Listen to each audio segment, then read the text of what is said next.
selamat siang. Apa kabar kalian hari ini? Saya harap kalian semua baik-baik aja dan sehat sentosa di siang hari ini ya.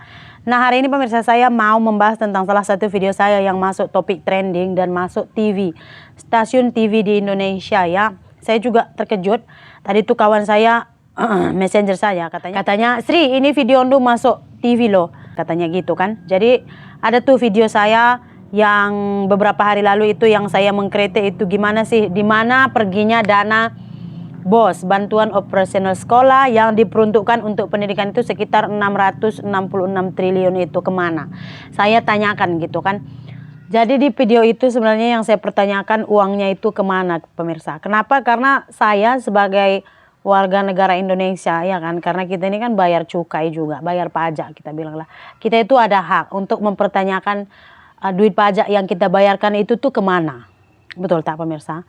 Kayak kita kan bayar, kayak saya kebun saya, saya bayar pajak, ada beberapa kebun saya bayar pajak, mobil ya kan, itu kita kan semua bayar pajaknya. Jadi kita berhak dong mempertanyakan. Sementara kan ada tuh anggaran-anggaran yang udah dispekulasikan, dispesifikkan, dibagi-bagi untuk pendidikan sekian, kesehatan sekian, pembangunan sekian, kesejahteraan masyarakat sekian, pokoknya kan semua udah dibagi-bagi. Jadi wajar kita sebagai warga negara Indonesia itu mempertanyakannya.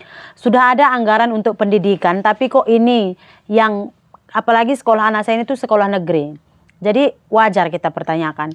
Dan tadi kawan saya message katanya video saya masuk TV lah ya kan. Saya juga tengok, oh iyalah, saya memang kurang layan TV pemirsa ya. Kalian tahu setelah saya upload video itu, saya baca komen, ada yang komen tuh begini, coba tanyakan kepala sekolahnya, dana BOS bagaimana, bla bla bla gitu. Sampai saat ini saya memang belum berjumpa dengan kepala sekolah, tapi semalam juga udah saya sampaikan juga sama gurunya. Saya bilang, ini kayak mana kejelasannya ini? Janji tinggal janji, saya bilang. Janjinya kan seminggu udah masuk pagi, bangku sudah datang baru semua. Tapi ini udah sebulan Bu, saya bilang. Apalagi anak saya itu ada kelas 1, ada kelas 2. Jadi ada yang masuk pagi, ada yang masuk siang. Udah gitu buku juga nggak ada, saya bilang. Buku sampai sekarang juga nggak ada, saya bilang. Jadi kata gurunya, buku udah datang, cuman belum distempel, sebab itu belum dibagikan. Tapi saya tengok ada beberapa siswa yang sudah megang 2 buku paket. Sementara anak saya masih 1 kan. Ada beberapa siswa lah. Oke lah, saya tunggu. Saya ingat dalam hati, oke saya tunggu sampai habis bulan 8 ini pemirsa. Terus katanya, ya bangku meja semua cukup, anak udah start masuk pagi katanya. Sementara tadi saya jemput anak saya pulang sekolah, still sama juga pemirsa. Mereka itu pakai bangku panjang, tahu kalian. Kalau sekarang kan bangku kan, bangku sekolah, satu seorang kan. Ada yang pakai bangku panjang, pas tu table, depan ada bangku, belakang ada bangku, ya udah satu table kongsi untuk beberapa orang. Masih still sama juga sebenarnya, ada 3 meja untuk 24 siswa dan ada bangku panjang-panjang, itulah mereka share-share. Bukan mencerminkan kondisi ruangan untuk belajar, enggak. Mereka udah kayak buat satu kerja kelompok. Kalian tahu kan waktu kita sekolah dulu tuh kita buat kerja kelompok, duduk kumpul-kumpul gitu. Seperti itu bangku mereka sekolah sampai saat ini tadi saya tengok pemirsa. Jadi kalau udah masuk TV, sebenarnya saya ini paling gak suka sih mengkritik ini itu. Cuman yang namanya untuk pendidikan anak, kita nggak ada kompromi. Betul tak? Karena apalagi SD, anak saya itu baru memulai pendidikan gitu. Jadi kalau udah start seperti ini, nanti ke depannya bagaimana? Makanya saya komplain. Bukan saya tak tanyakan langsung, lepas itu saya buat video-video, enggak. Awal mula masuk sekolah pun, besok kelas 2 masuk siang. Saya bilang, kenapa harus begitu? Iya, karena ini kelas 1-nya banyak sekali. Udah gitu, nggak cukup ruangan. Udah.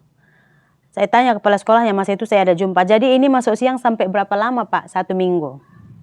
1 minggu aja katanya gitu. Rupanya udah sebulan pemirsa. Udah. Tenaga guru pula. Tenaga guru pun kurang pemirsa. Memang sudah ada masuk 2 guru baru, tapi still kurang juga. Jadi ada satu guru ini, dari pukul 8 sampai pukul 10 dia akan ngajar kelas 1, and then kelas 1 pulang dia akan ngajar kelas 2 lagi pemirsa gitu. Jadi gimana jam belajar anak ya kan, kalau belajarnya itu cuma nggak sampai 2 jam lah. Datang, senam ya kan, pukul 8 siap senam, bersih-bersih semuanya, 8:30 baru start belajar. Tahulah kan kelas 1 harus ditenangkan dulu, ini itu dulu. 8:30. 10 Pukul 10 keluar main-main anak-anak, keluar sampai 10:20 and then pulang. Nggak belajar lagi, pulang. Selesai istirahat mereka terus pulang. baru masuk anak kelas 2. Karena kalau kelas 1 belum pulang, kelas 2 nggak ada tempat untuk meletakkan tas pun. Kenapa? Karena nggak ada table. Gitu. Jadi mereka yang datang awal tuh harus letak aja di lapangan atau di mana-mana mereka letak gitu. Jadi sudah pulanglah anak sekolah 10.20. Baru masuklah kelas 2 10.30, pukul 12 pulang.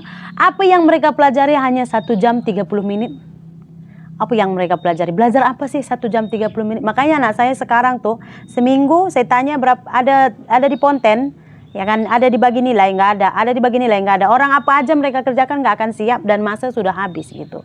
Ya kan? Kadang-kadang kita sebagai orang tua kalau kita terlalu menurut, istilahnya tuh oke, kita tunggu, kita tunggu.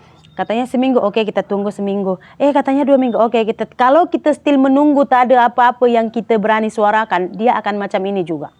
Gitu. Makanya saya suarakan. Sebenarnya saya udah 2 hari ini juga menunggu kepala sekolahnya menanyakan ini gitu. Kita minta kejelasan, ya kan? Pastinya itu kapan? Jadi kita tahu gitu. Jadi kalau misalkan habis bulan 8 ini still macam ini juga, saya viralkan juga, ya kan? Bukan saya istilahnya tuh mau bergaduh, tidak. Tapi ini tuh pendidikan untuk anak penting. Makanya saya juga ngucapin terima kasih banyak untuk stasiun TV yang udah ambil video saya, yang udah share. Biar tuh pemerintah khususnya di bidang pendidikan itu nampak. Pembangunan tuh nggak merata di daerah perkampungan. Kayak kami orang kampung nggak mengalaminya, nggak merasainya. Sementara pajak tanah tuh bayar. 1 hektar kebun bayar berapa? 375.000. Bayar, ya kan? Satu hari pun saya nggak pernah telat datang kepala lorong, ketua RT. Ini pajak kebun yang di sini berapa? 375 bayar. Pajak kebun yang ini berapa? Yang ini 480 bayar. Pajak kebunnya itu 500 bayar. Jadi saya berhak mempertanyakan kemana uang itu hilangnya. Saya rasa ini adalah hak setiap warga negara Indonesia. Betul tak pemirsa? Jadi kita tengoklah setelah video ini di-share di TV apa tindakan selanjutnya, ya kan? Walaupun kadang-kadang kita memviralkan benda-benda seperti ini, mesti banyak orang yang akan tidak suka. Itu biasa. Kenapa? Karena orang nggak akan suka dengan manusia-manusia yang mau bersuara, apalagi yang mau menentang kebiasaan-kebiasaan yang udah selesai bagi orang-orang. Kalau dulu di daerah kampung ini memang seperti itu, nggak ada orang bersuara. Kalian ingat tak? Saya dulu pernah komplain juga di sekolah anak saya, ada satu guru tuh yang memintai duit. Dasi nggak pakai, duit bayar. Homework nggak siap, bayar. Tali pinggang nggak pakai, bayar. Kelas kotor, bayar. Mie jatuh di lokal, bayar. Pokoknya apa-apa bayar, Saya pernah komplain dan di sana itu kemarin kepala sekolahnya itu gentle lah. Saya datang, saya tunggu kepala sekolah datang, and then datangin saya, ada apa Bu? Saya bilang ibu yang ini seperti ini, dipanggilkannya ibu guru itu dan kami berjumpa gitu pemirsa. Jadi kemarin udah selesai, cara penyelesaiannya adalah tidak ada lagi pungutan-pungutan selain daripada yang diketahui kepala sekolah. Setiap apapun pemungutan kepala sekolah harus tahu, katanya gitu. Jadi udah. Rupanya berulang lagi, si ibu ini masih lagi memintai duit. Ya, sekarang dia sudah dibuang kerja. Jadi begitulah dia sistemnya pemirsa. Jangan takut untuk bersuara selagi ianya memang untuk kebenaran dan keadilan. Betul tak? Saya nggak pernah bersuara perihal masalah orang, misal bisnis orang dia buat ini, itu nggak bayar ini, itu saya tak kisah. Tapi kalau pendidikan ini bagi anak saya rasa penting dan anak-anak orang lain. Oke, terima kasih banyak. Kita jumpa lagi di cerita Kak Sri berikutnya.